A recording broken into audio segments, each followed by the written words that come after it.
भारतीय अध्यात्म की परंपरा में जब जब किसी योगी या भक्त की शक्ति का वर्णन हुआ है, तब वहाँ अलौकिक घटनाएं, सिद्धियां और ईश्वरीय प्रेरणाएं भी जुड़ी हैं। ऐसी ही एक अद्भुत कथा है हनुमान जी और योग सिद्धि के अधिष्ठाता गुरु गोरखनाथ के बीच हुए दिव्य युद्ध की। यह कोई साधारण युद्ध नहीं था, बल्कि यह था भक्ति और योग, भक्ति, बल और योग, बल, राम नाम की शक्ति और हठयोग की सिद्धि के बीच का अलौकिक संग्राम। प्रारंभ जब गोरखनाथ का मन हुआ परीक्षण करने का, एक समय की बात है। हिमालय की गुफाओं में तप करते हुए गुरु गोरखनाथ ने अपनी दिव्य दृष्टि से देखा कि त्रेता युग के महान भक्त हनुमान अब भी अमर हैं और योग बल से हिमालय की ही किसी गुफा में समाधिस्थ हैं। हनुमान जी ने भगवान राम के वचन से अमरत्व पाया था। तव चरित सुनहि ते त्रिपुरारी, और वे अब भी धरती पर रहकर राम नाम का जप करते थे। गुरु गोरखनाथ ने सोचा, मैं योग की सर्वोच्च सिद्धियों का ज्ञाता हूँ, समस्त नाथ परंपरा मेरी शिष्य है, परंतु यदि वास्तव में कोई मुझसे अधिक बलशाली हो तो वह केवल वही हो सकता है जो परम भक्ति में स्थित है। मुझे देखना चाहिए कि हनुमान की भक्ति शक्ति मेरे योग बल के आगे कैसी है। यह विचार आते ही गोरखनाथ ने अपनी योग सिद्धि से आकाश मार्ग लिया और मानसरोवर के पास स्थित एक गुफा में पहुंचे, जहां हनुमान जी रामनाम में लीन थे। दो गुफा में प्रथम मिलन। गोरखनाथ ने देखा हनुमान जी ध्यानावस्थित हैं, नेत्र बंद हैं और उनके होंठों पर राम राम का मधुर जप बह रहा है। उनके चारों ओर एक दिव्य तेज फैला हुआ था, जो किसी सूर्य के प्रकाश से भी अधिक शांत और शीतल था। गोरखनाथ ने धीमे से कहा, जय गुरुदेव। हे वानर रूपी ब्रह्मचारी, क्या तुम ही हनुमान हो जिन्होंने लंका जलाकर राम की सेवा की थी? हनुमान जी ने धीरे से नेत्र खोले, मुस्कुराए और बोले, नाथ, मैं वही दास हूं। जो कुछ किया वह भी मेरे प्रभु राम की कृपा से। मैं तो उनके चरणों की धूल मात्र हूं। गोरखनाथ बोले, हनुमान, मैंने सुना है कि तुम्हारे पास अपार शक्ति है, परंतु वह सब भक्ति से प्राप्त हुई है। मैं योग सिद्धि का मार्ग दिखाता हूं। आज देखना चाहता हूं कि कौन सा मार्ग श्रेष्ठ है, भक्ति या योग। Hanuman ji folded their hands. नाथ, दोनों मार्ग एक ही परमात्मा की ओर जाते हैं, परंतु यदि आपको अनुभव करना ही है तो जैसा आप चाहें वैसा हो। युद्ध की चुनौती गोरखनाथ ने कहा, तो आओ देखते हैं कि कौन किसे परास्त करता है। मैं अपने योग बल से तुम्हें स्थिर कर दूंगा, और यदि तुम अपने भक्ति बल से मुक्त हो गए तो मानूंगा कि राम नाम योग से श्रेष्ठ है। हनुमान जी ने मुस्कुराते हुए कहा, आपकी इच्छा परमेश्वर की इच्छा है। मैं तो दास हूं, परंतु याद रखिए, मेरे प्रत्येक श्वास में राम बसते हैं। जिसे आप बांधेंगे वह शरीर है, परंतु जो भीतर है वह तो राम स्वरूप है।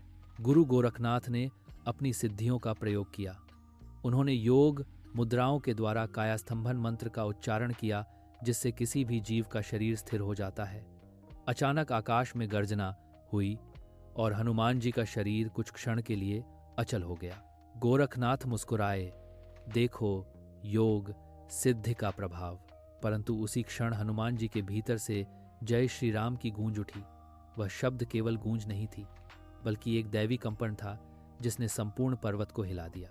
क्षण भर में हनुमान जी का शरीर पुनः गतिशील हो उठा। उनके नेत्रों से दिव्य अग्नि झलकी और वे बोले, नाथ, जहां राम नाम की ध्वनि गूंजती है वहां कोई भी बंधन नहीं टिक सकता। योग भी वहीं फलता है जहां भक्ति का बीज होता है। सिद्धि बनाम भक्ति। गोरखनाथ ने अब अणिमा और गरिमा सिद्धियां दिखाईं। वे कभी सूक्ष्म होकर हनुमान की हथेली पर आ गए तो कभी पर्वत के समान विशाल हो उठे। हनुमान जी ने विनम्र भाव से कहा, यह सब अद्भुत है, परंतु मेरे प्रभु का नाम लेने भर से ब्रह्मांड छोटा पड़ जाता है। यह कहते हुए उन्होंने राम नाम का उच्चारण किया। राम, और उसी क्षण उनके शरीर का आकार ब्रह्मांड जितना विशाल हो गया। गोरखनाथ ने अपनी योग दृष्टि से देखा कि अब वे जहां भी देखें वहां केवल राम नाम ही है, कोई स्थान शून्य नहीं। गोरखनाथ चकित हुए। वे बोले, हनुमान, तुम्हारा यह बल किसी साधारण योग से परे है। यह तो परम समर्पण का परिणाम है। हनुमान ने उत्तर दिया, नाथ, योग से सिद्धि मिलती है, पर भक्ति से भगवान मिलते हैं। सिद्धि तो क्षणभंगुर है, पर भक्ति अमर है।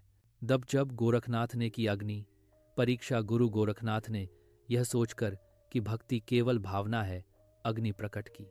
उन्होंने कहा, यदि तुम्हारी भक्ति सच्ची है तो इस अग्नि में प्रवेश करो और राम नाम के बल से स्वयं को सुरक्षित रखो। हनुमान जी ने दोनों हाथ जोड़कर कहा, राम नाम अनल समान, जल करय भय नाय। यह कहते हुए वे अग्नि में कूद पड़े। कुछ क्षणों बाद अग्नि शांत हो गई और हनुमान जी राम नाम का जप करते हुए वैसे ही प्रकट हुए। उनके शरीर का एक रोम भी न जला। गोरखनाथ ने अब समझ लिया कि यह केवल शक्ति का नहीं, शरणागति का फल है। जब योगी ने हनुमान से सीखा, गोरखनाथ ने गहन ध्यान में प्रवेश किया।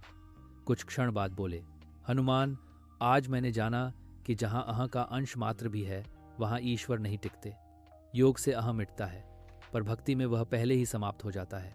तुम धन्य हो जो अपने ईश्वर में ऐसे लीन हो गए कि तुम और वह एक ही हो। हनुमान ने कहा, नाथ, आपके योग का भी आदर है। योग वह पुल है जो मन को स्थिर करता है और भक्ति वह नौका है जो हमें ईश्वर के तट तक पहुंचाती है। गोरखनाथ ने आगे कहा, हे वायुपुत्र, मैं तुम्हें आशीर्वाद देता हूं कि तुम्हारा राम नाम युग युग तक लोगों के हृदय में जपित होता रहे। जो भी तुम्हें स्मरण करेगा वह मेरे योग से भी उच्च फल पाएगा। हनुमान जी ने भी प्रणाम करते हुए कहा, और मैं प्रणाम करता हूं उस योग को जो मन को भगवान से जोड़ता है। योग और भक्ति एक ही वृक्ष की दो शाखाएं हैं, बस एक प्रेम की, दूसरी साधना की। युद्ध का अंत और मिलन, दोनों महायोगी एक भक्ति के, दूसरा योग के प्रतीक गले मिले। उस क्षण आकाश में एक अलौकिक प्रकाश छा गया। देवताओं ने पुष्प वर्षा की और गंधर्वों ने गान किया। देववाणी गूंजी, आज पृथ्वी पर भक्ति और योग का संगम हुआ है। जो भी हनुमान या गोरखनाथ का स्मरण करेगा उसे आत्मबल और श्रद्धा दोनों प्राप्त होंगे। गोरखनाथ ने तब कहा, हनुमान, तुम साक्षात योग का चरम रूप हो। तुम्हारे शरीर में कुंडलिनी शक्ति राम भक्ति में विलीन है। तुम नाथ भी हो और भक्त भी। हनुमान जी ने विनम्रता से उत्तर दिया, नाथ, योग बिना भक्ति अधूरा है और भक्ति बिना योग अस्थिर। दोनों जब मिल जाते हैं तब ईश्वर स्वयं प्रकट होते हैं। कथा का संदेश, यह युद्ध वास्तव में युद्ध नहीं बल्कि ज्ञान का संवाद था। गोरखनाथ ने दिखाया कि योग हमें अपने भीतर की शक्ति का अनुभव कराता है। हनुमान जी ने दिखाया कि भक्ति हमें उस शक्ति के स्वामी ईश्वर तक पहुंचा देती है। हनुमान की भक्ति ने योग की सिद्धियों को भी झुका दिया, परंतु उन्होंने कभी उसे अहंकार का विषय नहीं बनाया।